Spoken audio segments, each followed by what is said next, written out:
ওমরে ফারুক যে বিশ্বনবীর শ্বশুর এটা অনেকে জানেই না। ওমরে ফারুক রাদিয়াল্লাহু তাআলা আনহু বিশ্বনবীর শ্বশুর ছিলেন, এটা আজকে নতুন শুনছেন। কে কে হাত তোলেন? দেখছেন হুজুর, সঠিক বলছি না আমি? অনেকে আমরা জানি না। মাশাআল্লাহ, জানতে লজ্জা নাই, শিখতে লজ্জা নাই। লজ্জা হচ্ছে অজ্ঞতায় আর মূর্খতায়, ঠিক কি না? চার খলিফার দুই খলিফা, ইসলামের চার খলিফার দুই খলিফা বিশ্বনবীর মেয়ের জামাই, আর বাকি দুই খলিফা বিশ্বনবীর শ্বশুর। সুবহানাল্লাহ পড়েন। সাইয়েদনা আলী রাদিয়াল্লাহু তাআলা আনহু, সাইয়েদনা উসমান যুন-নূরাইন বিশ্বনবীর মেয়ের জামাই। উসমান রাদিয়াল্লাহু তাআলা আনহুর কাছে বিশ্বনবী দুই মেয়েকে বিয়ে দিয়েছিলেন। একজন মারা যাওয়ার পরে আরেকজন। বিশ্বনবী বলেছেন এরপরে আরেকটা থাকলে ওইটারও বিয়ে দিতাম। সুবহানাল্লাহ পড়বেন না? দুইজন ছিল মেয়ের জামাই আর দুইজন ছিল শ্বশুর। সাইয়েদনা আবু বকর শ্বশুর, বিশ্বনবীর স্ত্রী আম্মাজান আয়েশা রাদিয়াল্লাহু তাআলা আনহার বাবা। বিশ্বনবীর স্ত্রী আম্মাজান হাফসা রাদিয়াল্লাহু তাআলা আনহার বাবা ছিল সাইয়েদনা ওমর ফারুক। চিল্লায় পড়েন আল্লাহু আকবার। জানো তো না পজিশন না? সাইয়্যিদু কুহুলিল জান্নাহ, জান্নাতে যত নারীরা যাবে নারীদের সর্দারিনী হবে সাইয়্যিদাতুনা ফাতেমা রাদিয়াল্লাহু তাআলা আনহা। এই ফরিদপুরের যত ইয়াং স্টারেরা তোমরা যারা জান্নাতে যাবে তোমাদের লিডার হবে সাইয়েদনা হাসান আর হুসাইন রাদিয়াল্লাহু তাআলা আনহুমা। আর বয়স্ক মুরব্বীরা যারা জান্নাতে ঢুকবেন আপনাদের লিডার হবে সাইয়েদনা আবু বকর আর সাইয়েদনা ওমর ফারুক রাদিয়াল্লাহু তাআলা আনহু। সুবহানাল্লাহ পড়তে পারলেন না? ওমর ফারুক এটা সাধারণ কোনো ক্যারেক্টারিস্টিক্স নয়। ওনাকে আল্লাহ তাআলা নলেজও দিয়েছেন, আবার দিনদারিও দিয়েছেন। আমার দিনী ভাইয়েরা খেয়াল রাখবেন, কোনো আলেমের মধ্যে বা কোনো নেতার মধ্যে যদি এই দুইটার সমন্বয় আপনি পান, যে তার জ্ঞানও আছে আবার দিনদারিও আছে, হি belongs the knowledge and he belongs the তাকওয়া, সে গোটা বিশ্বকে জয় করে ফেলবে, ঠিক কিনা? যার মধ্যে জ্ঞান আছে, যার মধ্যে তাকওয়া আছে, তারে কেউ থামায় রাখতে পারে? ওমরে ফারুককে এই দুই নেয়ামত দিয়ে ধন্য করেছে কে? সহিহ বুখারীর বর্ণনা, বিশ্বনবী সাহাবীদের সামনে একটা স্বপ্নের কথা বলছেন। বিশ্বনবী বললেন, আমি স্বপ্নে দেখলাম আমার আঙ্গুলের ফাঁকা থেকে দুধ বের হচ্ছে, আমি তৃপ্তি সহকারে দুধ খেলাম। খাওয়ার পরে দেখলাম আঙ্গুলের মধ্যে একটু দুধ লেগে আছে। আমার আঙ্গুলে অতিরিক্ত লেগে থাকা দুধটা আমি ওমরে ফারুকের মুখের মধ্যে লাগিয়ে দিলাম। সাহাবারা বললেন, ইয়া রাসূলুল্লাহ, ইয়া হাবিবাল্লাহ, মাযা আওয়ালতা বিহি, এই স্বপ্নের আপনি কি ব্যাখ্যা করলেন, আমরা তো বুঝলাম না।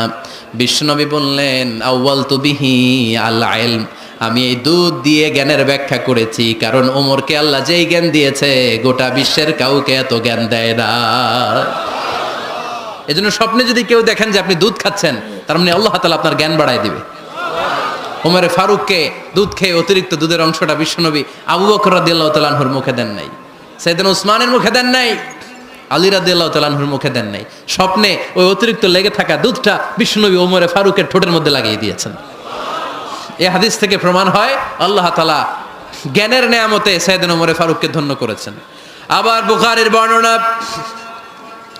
বিশ্বনবী সাল্লাল্লাহু আলাইহি ওয়াসাল্লাম আরেকটা স্বপ্নের বর্ণনা দিচ্ছেন। তিনি বললেন, তোমাদের সবাইকে স্বপ্নে আমার সামনে দাঁড় করানো হলো। আমি দেখলাম তোমাদের কারো জুব্বা নাভি পর্যন্ত, কারো জুব্বা হাঁটু পর্যন্ত, কারো জুব্বা টাকনু পর্যন্ত। ওমরে ফারুককে যখন স্বপ্নে আমার সামনে দাঁড় করিয়ে দেয়া হলো, আমি দেখলাম ওমরের জুব্বা এত লম্বা, ওমর টেনে হিচড়ে তার জুব্বা নিয়ে সামনে হেঁটে যাচ্ছে। সাহাবারা বললেন, ফামাযা আওয়ালতা বিহি ইয়া রাসূলুল্লাহ, ও আল্লাহর রাসূল, এই স্বপ্ন দিয়ে আপনি কি বুঝাতে চাইলেন, আমরা কিছু বুঝলাম না। বিশ্বনবী বললেন, আউয়ালতু বিহি আদ-দীন, আমি এই হাদিসের দ্বারা দিনের ব্যাখ্যা করলাম। যার জামা যত লম্বা তার দিনদারি তত বেশি। সুবহানাল্লাহ, আসতে পড়েন। স্বপ্নে দেখলেন কোন সাহাবীর জুব্বা নাভি, কোন সাহাবীরটা হাঁটু, কারোটা টাকনু, কিন্তু ওমরে ফারুকের জুব্বা এত লম্বা, ইয়াজুরু সাওবাহু, তিনি তার জুব্বা টেনে হিচড়ে যাচ্ছেন। বিশ্বনবী বললেন, এটা দ্বারা আমি দিন, আমি তাকওয়া, দিনদারি, তাকওয়া, এটার ব্যাখ্যা করেছি। তার মানে ওমরে ফারুকের তাকওয়ার সামনে সব তাকওয়া পানি হয়ে যাবে। কোন সুবহানাল্লাহ। আল্লাহ তাআলা সাইয়েদনা ওমরে ফারুককে দ্বীনের জ্ঞান দিয়েছেন, তাকওয়া দিয়েছেন। কত বড় মুত্তাকি ছিলেন সাইয়েদনা ওমরে ফারুক। মদিনার সমাজে কয়জন মুনাফিক ছিল বিশ্বনবী ছাড়া কেউ বলতে পারতেন না। বিশ্বনবী কোন সাহাবীকে মুনাফিকদের লিস্ট দিয়ে যান নাই, একজন সাহাবী ছাড়া। দেখি কেউ বলতে পারেন কিনা ওই সাহাবীর নাম কি? নাম হুযায়ফা ইবনুল ইয়ামান রাদিয়াল্লাহু তাআলা আনহু। ওনাকে বলা হতো সাহিবু সিররি রাসূলিল্লাহ, আল্লাহ রাসূল সাল্লাল্লাহু আলাইহি ওয়াসাল্লামের গোপন তথ্যের ধারক বাহক। সুবহানাল্লাহ পড়বেন না? বিশ্বনবী ইন্তেকালের আগে মদিনার সমাজে মোট কয়জন মুনাফিক আছে এই তথ্য আবু বকরকে বলেন নাই, ওমর রাদিয়াল্লাহু তাআলা আনহুকে বলেন নাই, উসমান রাদিয়াল্লাহু তাআলা আনহু, আলী রাদিয়াল্লাহু তাআলা আনহু, আশারাতুল মুবাশশিরিনা বিল জান্নাহ কোন সাহাবীকে বলেন নাই। শুধুমাত্র কেবলমাত্র একমাত্র হুযায়ফা ইবনুল ইয়ামান রাদিয়াল্লাহু তাআলা আনহুর কাছে মুনাফিকদের লিস্টে বিশ্বনবী দিয়ে গিয়েছেন। সুবহানাল্লাহ পড়েন। মদিনায় কারা কারা মুনাফিক কেউ জানতো না হুযায়ফা ছাড়া। কে ছাড়া? নামটা আজকে মুখস্থ করেন, যাতে অন্য কোনো ওয়াজে কেউ জিজ্ঞেস করলে বলতে পারেন। মুনাফিকদের লিস্ট যে সাহাবীর কাছে বিশ্বনবী দিয়ে গিয়েছিলেন, সাহাবীর নাম কি? নাম উনি জানতেন মুনাফিক কারা। দেখেন ওমরে ফারুকের তাকওয়ার লেভেলটা কত হাই। ওমরে ফারুক একদিন হুযায়ফা রাদিয়াল্লাহু তাআলা আনহুর কাছে গেলেন, যে বললেন, হুযায়ফা, বিশ্বনবী ইন্তেকালের আগে মুনাফিকদের নামের লিস্টটা কারো কাছে দেয় নাই, আমার জানা নাই, সাইয়েদনা আবু বকরের জানা নাই, কোন সাহাবীর জানা নাই, তুমি ছাড়া। আমি তোমার কাছে জানতে চাই, আমি ওমরের নামটা ওই মুনাফিকদের খাতায় আছে কিনা আমার একটু বলো। আমার ওমরের নামটা ওই মুনাফিকদের লিস্টিতে একটু আছে কিনা, নামটা একটু বলো। যদি থাকে আমি ভালো হয়ে যাব, আমি নেফাকি দূর করে পাক্কা মুমিন হতে চাই। আমার নাম যদি মুনাফিকের লিস্টে থাকে আমি তো শেষ। হুযায়ফা চোখের পানি ছেড়ে দিয়ে বলে, আমিরুল মুমিনিন, কেমন প্রশ্ন করলেন আপনি? আপনি বিশ্বনবীর শ্বশুর, এই উম্মতে আপনার পজিশন 3 নাম্বার। আপনারে মুনাফিকরা ভয় পায়, শয়তান আপনারে ভয় পায়। আপনি জান্নাতে সব বয়স্ক লোকদেরকে নিয়ে জান্নাতের মধ্যে আগে আগে ঢুকবেন, কেমন করে মুনাফিকদের কাতারে আপনার নাম থাকতে পারে ওমর? সুবহানাল্লাহ পড়ে। কি বিনয়ী, কি তাকওয়া। হুযায়ফাকে যে ধরতেন, হুযায়ফা একটু বলো না আমার নামটা মুনাফিকদের লিস্টিতে আছে কিনা। ওমরে ফারুকের যদি এই টেনশন থাকে যে আমি মুনাফিক হয়ে গেলাম কিনা, আমাদের এই টেনশন থাকার দরকার আছে না নাই? হ্যাঁ, এজন্য সব সময় আল্লাহর কাছে দোয়া করতে হবে, আল্লাহ তুমি নেফাকি থেকে আমাদেরকে বাঁচাও। আরো জোরে পড়েন আমিন। ওমরে ফারুক রাদিয়াল্লাহু তাআলা আনহু আমাদের সুপার হিরো। উনি কত বড় সুপার হিরো শুনেন। উনি জুমার খুতবা দিচ্ছেন। কি দিচ্ছেন? মসজিদে নববীতে। খুতবার মাঝখানে হঠাৎ বললেন, ইয়া সারিয়াতাল জাবাল, ইয়া সারিয়াত ইবনে জানিমিল জাবাল। এই কথা বলেই আবার খুতবা দিতে শুরু করলেন। ওনার এই ইয়া সারিয়াত ইবনে জানিমিল জাবালের সাথে আগের কথারও কোনো মিল নাই, পরের কথারও কোনো মিল নাই। জুমার নামাজের পর মুসল্লি সাহাবারা ধরলেন, বললেন, ইয়া আমিরাল মুমিনিন। খুতবার মাঝখানে হঠাৎ করে ইয়া সারিয়াত ইবনে জালিমিল জাবাল বলে আপনি চিৎকার করলেন কেন? আপনার এই বাক্যের সাথে আপনার খুতবার আগের বাক্যের কোনো মিল নাই, আপনার খুতবার পরের বাক্যেরও কোনো মিল নাই। এই কথা আপনি কারে বললেন, কারে উদ্দেশ্য করে বললেন? এই কথার তাৎপর্য কি আমাদেরকে বুঝিয়ে বলেন। ওমরে ফারুক বললেন, আমি যখন খুতবা দিচ্ছি আমি দেখতে পেলাম ওই যে কয়েক মাস আগে আমি আমার মুসলিম সেনাবাহিনী পারস্যে আক্রমণের জন্য পাঠিয়েছি, বর্তমান ইরানের ওই বিশাল এলাকাতে পারস্যে আমি আমার ব্যাটালিয়ন পাঠিয়েছি। আমি হঠাৎ করে দেখতে পেলাম আমার মুসলিম বাহিনীর সেনাপতি যুদ্ধের এক পর্যায়ে তার ডানে আছে উপত্যকা, বায়ে আছে পাহাড়, সে পাহাড়ি রাস্তা ছেড়ে দিয়ে উপত্যকার দিকে যেতে শুরু করেছে। আমি দেখতে পেলাম আমার মুসলিম বাহিনী যদি উপত্যকার দিকে ছুটে বেড়ায়, কাফির মুশরিকরা আমার মুসলিম বাহিনীকে কচুকাটা করে ফেলবে। তাই আমি এখান থেকে তাদেরকে কমান্ড দিয়ে বলেছি, ইয়া সারিয়াতাল জাবাল, উপত্যকার দিকে নয় পাহাড়ের দিকে যাও, তাহলেই তোমাদের বিজয় নিশ্চিত হয়ে যাবে। উপত্যকার দিকে যেও না, ইলাল জাবাল, ইলা সারিয়াতিল জাবাল, পাহাড়ের দিকে ছোট। সাহাবারা অবাক, ঘটনা কি? উনি বসে আছেন মদিনায় মসজিদে নববীর মিম্বারে দাঁড়িয়ে, উনি যদি ইয়া সারিয়াতাল জাবাল বলে এটা কি ইরানে যাবে নাকি? ও মিয়া, তখনকার সময়ে বর্তমানের মতো মোবাইল ছিল নাকি? ইন্টারনেট ছিল নাকি? কিছু ছিল? খালি মুখে আমি যদি বলি ইয়া সারিয়াতাল জাবাল, এটা ইরানে যাবে, ইন্ডিয়ায় যাবে, ঢাকায় তো যাবে না, ফরিদপুর শহরেই তো বসবে না, ঠিক কিনা? কিন্তু এটা আমিরুল মুমিনিন বিশ্বাসী সাহাবারা বিশ্বাস করে নিল। কিছু মুনাফিক ছিল, এরা কয় না ঝামেলাস, এটা তো সম্ভব না। এক কাজ করি, এই সেনাপতি যখন বিজয়ী বেশে মদিনায় ফিরে আসবে আর আমরা ধরবো। এরা দিন গুনতে লাগলো, এই সেনাপতি মুসলিম বাহিনী নিয়ে পারস্য জয় করে কবে ফিরে আসবে। এই মুনাফিকের দলগুলো কখনো সেনাবাহিনীকে অভ্যর্থনা জানাতে যেত না, কিন্তু এইবার সবার আগে মদিনার উপকণ্ঠে যে সেনাপতিদেরকে অভ্যর্থনা জানানোর জন্য ফুল নিয়ে রেডি, ফুল নিয়ে দাঁড়ায় আছে। সেনাপতি ঢুকার সাথে সাথে ধরছে, এই সেনাপতি কোত্থেকে আসছে? কয় পারস্য জয় করে আসছি। কয় এমন এমন দিন, জুমার দিন দুপুরবেলা যুদ্ধের মাঝখানে আমিরুল মুমিনিনের কণ্ঠের কোনো কথাবার্তা শুনছো নাকি? সেনাপতি অবাক, কয় তোমরা জানলা কেমনে? শুনছি তো। সুবহানাল্লাহ পড়বেন না? আমরা যুদ্ধে একটা ভয়ঙ্কর অবস্থার মধ্যে ছিলাম, পেছন থেকে শত্রুরা আমাদেরকে আক্রমণ করতে শুরু করে দিল। ডানে যাব না বায়ে যাব, সামনে যাব নাকি পেছনে যাব, রাস্তা খুঁজে পাচ্ছি না। ডান দিকে ছিল আমাদের উপত্যকার রাস্তা, বাঁ দিকে ছিল পাহাড়ি পথ। আমরা সোজা পথ হবে মনে করে উপত্যকার দিকে ছুটতে আরম্ভ করলাম। হঠাৎ করে আমিরুল মুমিনিনের কণ্ঠ বজ্র কণ্ঠে আমার কানের মধ্যে ভেসে আসলো। আমার মনে হলো আমিরুল মুমিনিন কেমন যেন আমাকে কমান্ড দিচ্ছেন আর বলছেন, ইয়া সারিয়াতাল জাবাল, ডান দিকে উপত্যকার পথে নয়, তাড়াতাড়ি পাহাড়ের দিকে সৈন্যবাহিনী নিয়ে উঠে যা। পাহাড়ের দিকে, ডানে না, this is wrong track and this is the right track. ওই দিন যদি ওমরে ফারুকের ওই গাইডলাইন, আমিরুল মুমিনিনের কমান্ড যদি আমি না শুনতাম, আজকে বিজয়ের বেশে ফিরতেও পারতাম না, আমাদের চেহারাও তোমরা দেখতে পেতে না। ওমরে ফারুকের ওই কমান্ড, ওই গাইডলাইন অদৃশ্য থেকে শোনার কারণে ওই পারস্যের মধ্যে আমাদেরকে সেই যুদ্ধে বিজয় দান করেছে কে? দিস ইজ ওমরে ফারুক, দিস ইজ ওমরে ফারুক। বিশ্বনবী বলছেন, ওমর মা লাকিয়াকা শাইতানু সালিকান ফাজ্জান ইল্লা সালাকা ফাজ্জান গায়রা ফাজ্জিক। ওমর, শয়তান ইবলিস যদি তোমারে কোনো রাস্তা দিয়ে হাঁটতে দেখে, শয়তান ওই রাস্তা রেখে দিয়ে অন্য রাস্তা দিয়ে হাঁটে। This is our super hero সাইয়েদনা ওমর ফারুক রাদিয়াল্লাহু তাআলা আনহু। শুধু শয়তানই ভয় পেত না, মুনাফিকরাও ভয় পাইত, জমের মতো ভয়।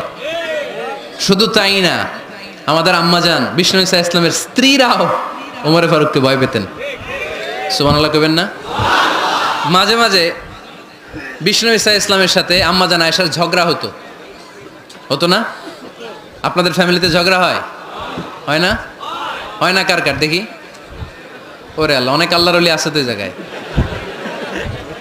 ঝগড়া হয় না? কি কথা কয়, ঝগড়া হয় না বলে? বিশ্বনবীর ফ্যামিলিতে ঝগড়া হয়, আপনার ফ্যামিলিতে হয় না? মিষ্টি ঝগড়া। আর ও বিয়াই করে নাই,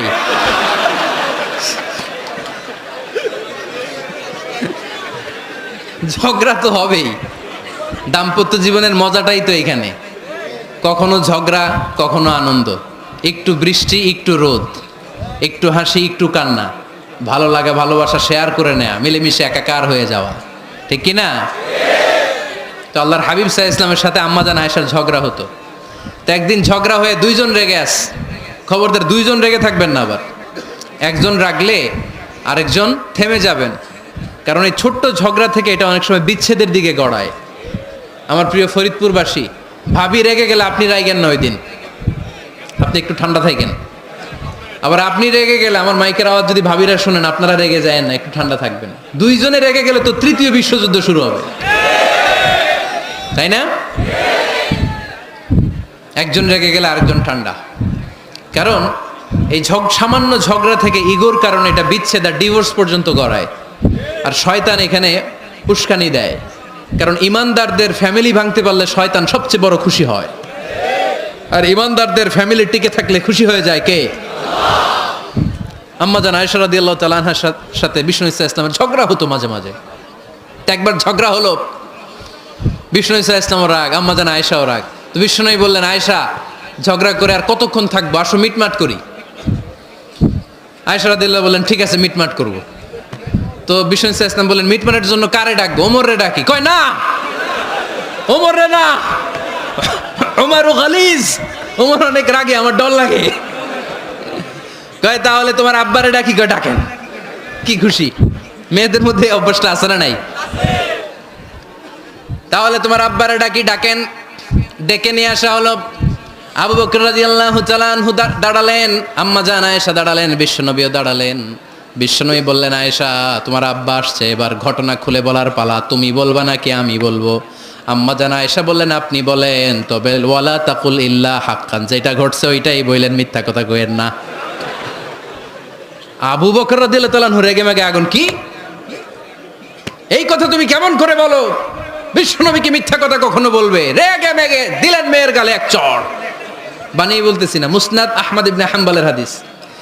বাবার হাতের থাপ্পড় খেয়ে আম্মা জান আয়েশা উল্টে বললেন।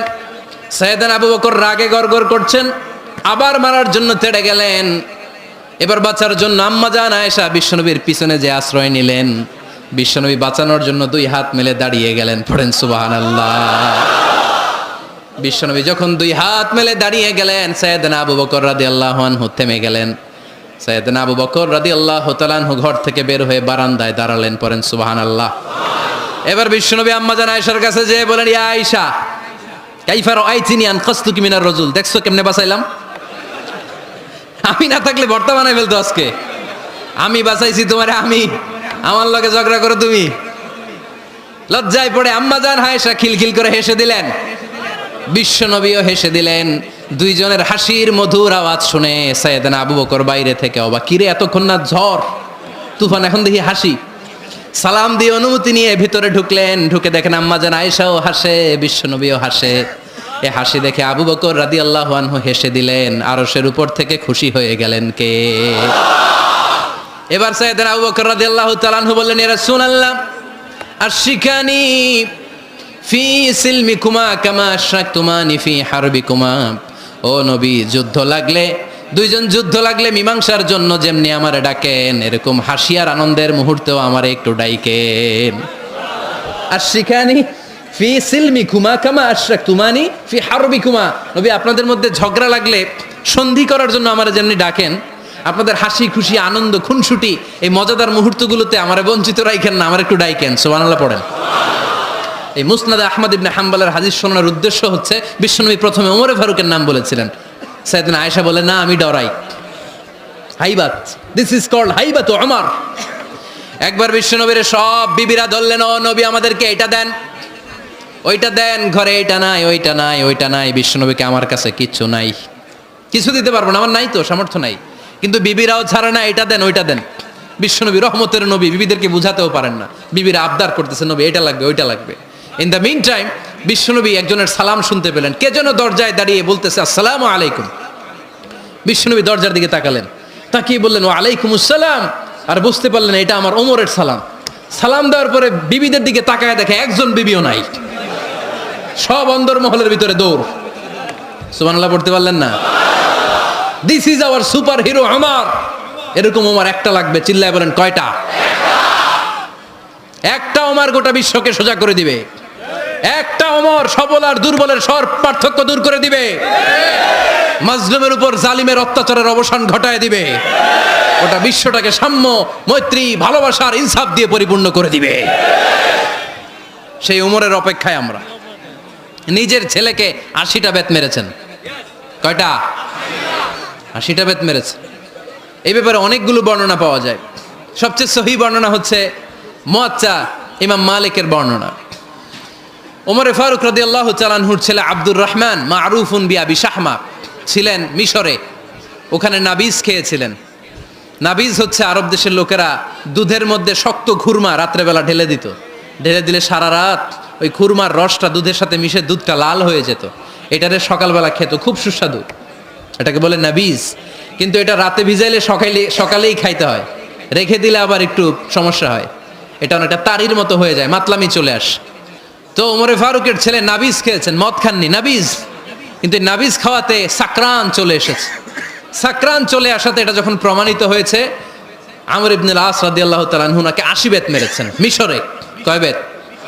নিয়ম হচ্ছে সবার সামনে, ইনি সবার সামনে না মেরে একটু গোপনে মেরেছে। এই তথ্য যখন ওমরে ফারুকের কাছে এসেছে, উনি বললেন, না, মারতে হবে সবার সামনে, আলাদা মাল্লা কেন? ও মদিনায় ফিরে আসলে আমি আবার 80টা মারবো। মদিনায় ফিরে আসার পরে সৈয়দনা ওমরে ফারুক ওই আগের 80টারে আর ধরেন নাই, নিজ হাতে আবার 80টা বেত মেরেছেন। এই বেত মারার 1 মাস পরে এই আবু শাহমা ইন্তেকাল করেছে। অনেক ঐতিহাসিক বলে এই বেতের আঘাতে মরেছে, কেউ কেউ বলেছে নিজের রোগের কারণে মরেছে। কিন্তু দিস ইজ দ্য ইনসাফ সিস্টেম অফ ওমর। নিজের ছেলে বলে ছেড়ে দেয় নাই।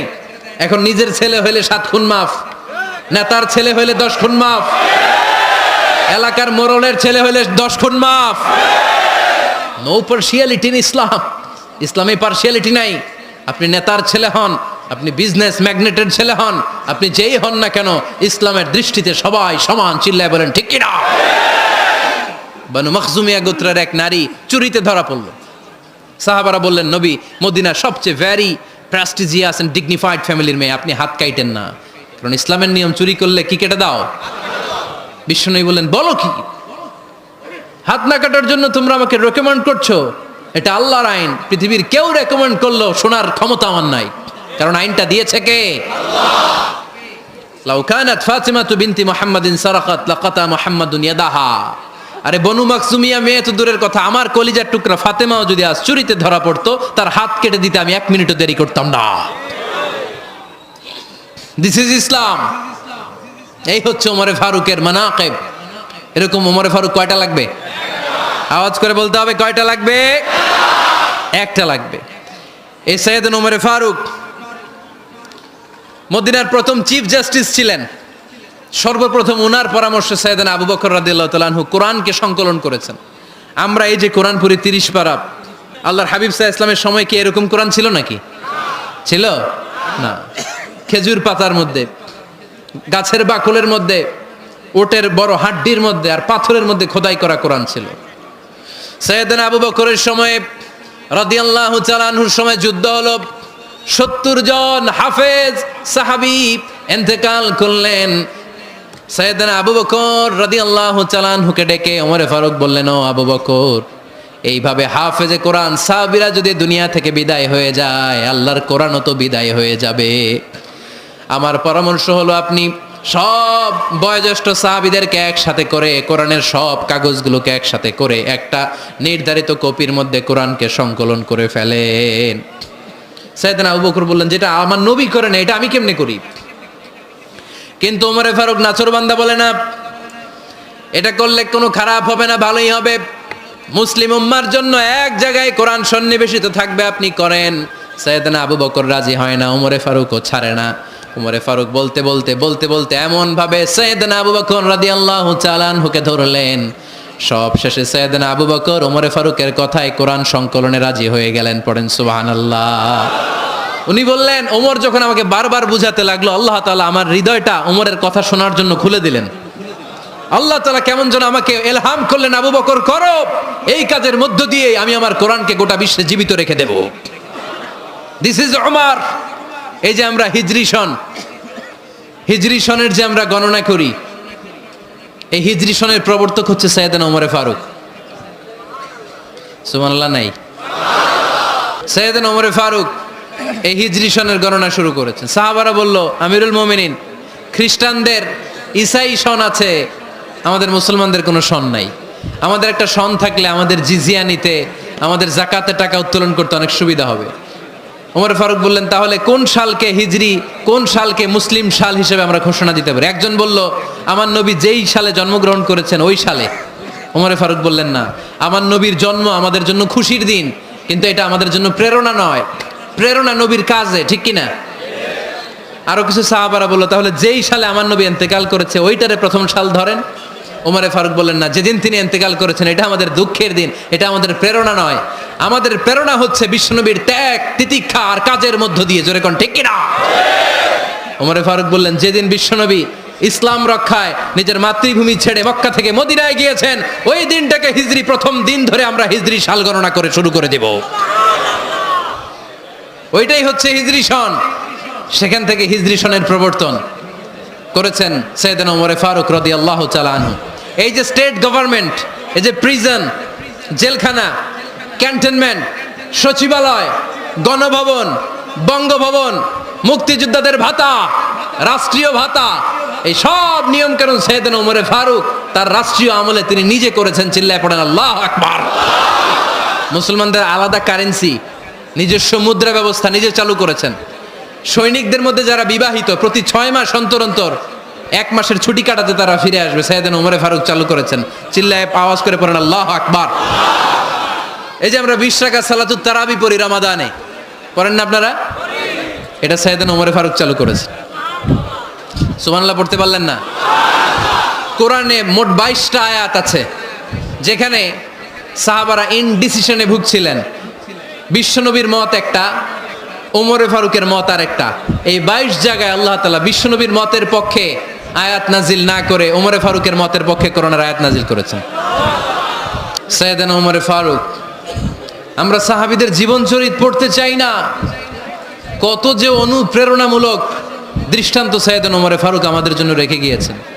ওমরে ফারুক যখন খলিফা, দিনের বেলায় যদি রাষ্ট্রে কোনো নিয়ম জারি করতেন, দিনের বেলায় জনগণকে কোনো বিষয়ে যদি নিষেধ করতেন, রাত্রে বেলায় খাওয়ার সময় ফ্যামিলি মেম্বারদের সবাইকে বলতেন, এই দিনের বেলা আমি জনগণকে এই কাজ করতে নিষেধ করেছি, তোমরা আমার ফ্যামিলি মেম্বার, খবরদার তোমরা এই কাজ করো না। জনগণ করলে যতটুকু শাস্তি, তোরা করলে পাবি ডবল শাস্তি। সুবহানাল্লাহ কইবেন না? আমাদের নেতারা ওই বাড়ির বিচার করে, ওই বাড়ির মাইয়ার বিচার, ওই বাড়ির পোলার বিচার, নিজের পোলা গাঞ্জা টানে, আছে না নাই? নিজের মেয়ে অপরাধ করে, আছে না নাই? আহা, কি নেতা ছিলেন ওমরে ফারুক। আগে নিজের ঘর সামলিয়েছেন, আগে নিজেকে সামলিয়েছেন, নিজের ঘর ঠিক করেছেন। বলেছেন জনগণ করলে যত বেদ, তোরা করলে double Veda. This is call leader, ঠিক কি না? এক বাবা এসে বললেন, ওমরে ফারুক আমার ছেলে কথা শোনে না, বেয়াদব। ওমর ফারুক ছেলেরে ডাকলেন, বাবা তুমি তোমার আব্বাজানের কথা শোনো না, এটা তো কবিরা গুনাহ। ছেলে বলে, ওমরে ফারুক সব দায়িত্ব আল্লাহ ছেলে মেয়েদেরকে দিয়েছে, বাবা মাকে কোনো দায়িত্ব দেয় নাই। ওমরে ফারুক বললেন, অবশ্যই দায়িত্ব দিয়েছে। তাহলে বলেন আমার বাবার দায়িত্ব কি? উনি বললেন, প্রাইমারিলি প্রথমত 3 দায়িত্ব। আইয়ানতাকিয়া উম্মা, পৃথিবীর প্রতিটি বাবার উচিত ছেলেদের মেয়েদের জন্য ভালো মায়ের ব্যবস্থা করা। 2 নম্বরে আইয়ুহসিনা ইসমা, সুন্দর তার একটা নাম রেখে দেয়া। 3 নাম্বার ইউআল্লিমাহুল কিতাব, তার আল্লাহর কিতাব শিক্ষা দেওয়া। এবার ছেলেকে আমার আব্বা 3টার একটাও করে নাই। এবার ওমরে ফারুক রেগে গেলেন, বাবার কাঁধে ধরলেন, বললেন তুই ছেলের জন্য বিচার নিয়ে আসলি, তোর 3টা দায়িত্বের একটাও তুই পালন করিস নাই। ছেলে বলে, আমিরুল মুমিনিন, আমার মা নর্তকী, আমার মা মাজুসি, আমার মায়ের মধ্যে কোনো আদব কাদব নাই, সুন্দরী দেখে আমার মারে বাবা বিয়ে করছে, আমার মায়ের কাছ থেকে জীবনে কিছু শিখি নাই। 2 নাম্বার সাম্মানি খানফাসা, আমার বাবা আমার নাম রেখেছে চামচিকা। কি নাম রাখছে? এটা নাম হইলো একটা? এরকম উল্টাপাল্টা নাম আছে না নাই? না, এগুলো রাখবেন না। আব্দুল্লাহ রাখবেন, আব্দুর রহমান রাখবেন, আর একটা কি বলছি আজকে? হুজাইফা রেখে দিয়েন, পারবেন? ওয়ালাম ইউআল্লিমনি হারফাম মিন কিতাবিল্লাহ, আমিরুল মুমিনিন। শুধু তাই না, আল্লাহর কোরআনের একটা অক্ষর আমার বাবা কোনোদিন আমারে শিক্ষা দেয় নাই। ওমর ফারুক রেগে গেলেন, এবার বাপের কান্দে দইরা মারতে শুরু করলেন। তুই পোলার নামে বিচার নিয়ে আইছিস, তোরে মার দিমু আগে। এরকম নেতার দরকার আছে না নাই? মদিনায় এক লোক তার বউরে রাগের চোটে 100 তালাক দিয়ে ফেলছে। কয় তালাক দেয়ার নিয়ম? কয়টা দিছে? কয়টা? এবার স্ত্রী কাঁদতে কাঁদতে এসে বলে, আমিরুল মুমিনিন দেখেন, আমার স্বামী আমারে রেগে মেগে 100 তালাক দিছে। ওমর ফারুক বললেন, দইরা নিয়ে আয় এটারে। নিয়ে আসা হলো। ওমর ফারুক বললেন, কয়টা তালাক দিয়েছো? কয় 100টা। কেন দিছো? কয় মাথা গরম আছিল। এরকম আছে না? তালাক দেওয়ার সময় সব তালাক, তুই তালাক, তোর মা তালাক, তোর বোন তালাক, সব তালাক। তালাক দিবে ওয়াইফ রে, দিতেছে সবাই রে। তো ওমর ফারুক বললেন, দিবে 3টা, 100টা দিলা কেন? কয় মেজাজ গরম ছিল। কয় দাঁড়া, আত-তালাকু মিন শাআইরিল্লাহ, তালাক হচ্ছে আল্লাহর দেয়া বিধানের একটা নিদর্শন, এটা নিয়ে তুই খামখেয়ালি করলি। আমার রায় শোন, আমার রায় হচ্ছে 3 তালাকে তোর বউ তালাক, বাকি 97 তালাক তোর পিঠের উপরে পড়বে। এরকম বিচারের দরকার আছে না নাই? এরকম দৃষ্টান্তমূলক বিচার যদি বাংলার জমিনে দেয়া হতো, আর কোন নারী ধর্ষিতা হতো? আর কোন নারীকে অ্যাসিড মারা হতো? আর কোন নারী যৌতুকের জন্য কান্না করত? একটা আমল লাগবে, বেশি না। কয়টা লাগবে? তিনি গভর্নর সিস্টেম চালু করেছিলেন, governorate system, Islamic state. Bahrain, Yemen, মিসর, কুফা, বসরা, মক্কা, মদিনা, এই 7 জায়গায় 7 জন গভর্নর পাঠিয়েছেন। তাদের থেকে তথ্য নিতেন। এই গভর্নর সিস্টেম উনি বানিয়েছেন। সাইয়েদনা আমর ইবনে আল আস রাদিয়াল্লাহু তাআলা আনহুকে পাঠিয়েছেন মিশরে। মিশরে একটা দৌড় প্রতিযোগিতা হতো। ওই দৌড় প্রতিযোগিতায় আমর ইবনে আল আস রাদিয়াল্লাহু তাআলা আনহুর ছেলে অংশগ্রহণ করেছে, কিন্তু এক মিশরি ওই দৌড় প্রতিযোগিতায় চ্যাম্পিয়ন হয়ে গেছে। রানার্স আপ হয়েছে আমর ইবনে আল আসের ছেলে। এবার মিশরি ফার্স্ট আর গভর্নরের ছেলে সেকেন্ড। রাগের চোটে আমর ইবনে আল আসের ছেলে ওই মিশরির মাথার মধ্যে কয়েকটা বাড়ি মেরেছে। মিশরি বলে, আমার মাল্লা কেন? তুমি খেলায় পারো না, আমারে মাল্লা কেন? কয়, আনা ইবনুল আকরামিন, আমি গভর্নরের পোলা, আমি যা বলবো এটাই হবে, আমার উপরে কথা নাই। মিশরি ওইখানে আর ঝগড়া বাঁধায় নাই, মনে দুঃখ নিয়ে মদিনায় চলে আসলেন। এসে বললেন, আমিরুল মুমিনিন, আপনি আমর ইবনুল আস রাদিয়াল্লাহু তাআলা আনহুকে মিশরের গভর্নর বানিয়ে পাঠিয়েছেন। একটা প্রতিযোগিতায় আমি চ্যাম্পিয়ন হয়েছি, ওনার ছেলে হয়েছে রানার আপ। কেন সে চ্যাম্পিয়ন হতে পারে নাই? এই কারণে আমার মাথায় লাঠি দিয়ে 3টা বাড়ি মেরেছে। বিচারটা দিছে কার দরবারে? কথা বুঝেন নাই বোধহয়? ওমর ফারুকের দরবার। ওমর ফারুক বললেন, তাই আগামী বছরের অমুক তারিখ আমি সব গভর্নরদেরকে ডেকে হিসাব নেই, তো ওই দিন তুই থাকবি, পারবি না? মিশরে বলে, পারবো মানে অবশ্যই পারবো।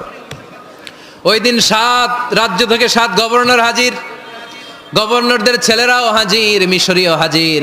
7 গভর্নরের কাছ থেকে 7 এলাকার খোঁজ খবর নেয়ার পরে ওমরে ফারুক বললেন, আইনাল মিসরি, মিশরি লোকটা কই, এদিকে আয়। মিশরি সামনে আসার পরে বলল, আমর ইবনুল আস, তুমি মিশরের গভর্নর, তোমার ছেলে সহ তুমি আসো। আমর ইবনুল আস এসে সামনে বসে রইলেন। এবার বললেন, ও আমর ইবনুল আসের ছেলে, তুমি নাকি ইবনুল আকরামিন গভর্নরের ছেলে, তুমি যা বলবা মিশরে নাকি তাই হবে, তোমার নাকি অনেক দাপট। নিজে একটা লাঠি এনে মিশরীর হাতে দিয়ে বলল, এবার তোর মাথায় যতটা মারছে তুই ততটা গুনে গুনে মার, আমি দেখবো। আমর ইবনুল আস দেখবে, আমর ইবনুল আসের ছেলেরে তুই এখানে মার। সে বলতেছে, থাক, আপনি বলছেন এতেই যথেষ্ট, মারা লাগবে না, আমি মাফ করে দিলাম। ওমরে ফারুক বলল, খবরদার, মার, মার ওর মাথার মধ্যে।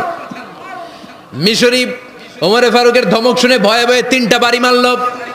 এই বাড়ি মারা দেখেও ওমরে ফারুকের হৃদয় ঠান্ডা হয় নাই।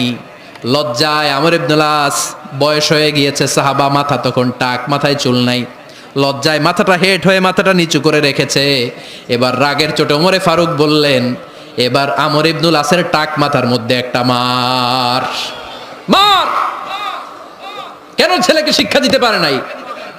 ইয়া আমর ইবনুল আস, মাতা জাআলতুমুন নাস আবিদা, তোমরা কখন মিশরীদেরকে নিজেদের দাস বানায় নিলা? ওয়াকাদ ওয়ালাদাতুম উম্মুহুম আহরারা, আর ওদের মায়েরা তো ওদেরকে স্বাধীন সন্তান হিসেবে প্রসব করেছে। মানুষদের উপর ক্ষমতাগিরি করার জন্য গভর্নর পাঠাই নাই। খবরদার, জনগণ, তাদেরকে দেখভাল করার জন্য তোমাদেরকে পাঠানো হয়েছে, তাদের উপর কোনো অত্যাচার করার জন্য নয়। চিল্লায় বলেন ঠিক কি না? এরকম নেতা কয়টা লাগবে? কয়টা? ওই নেতার নাম কি? ওমর।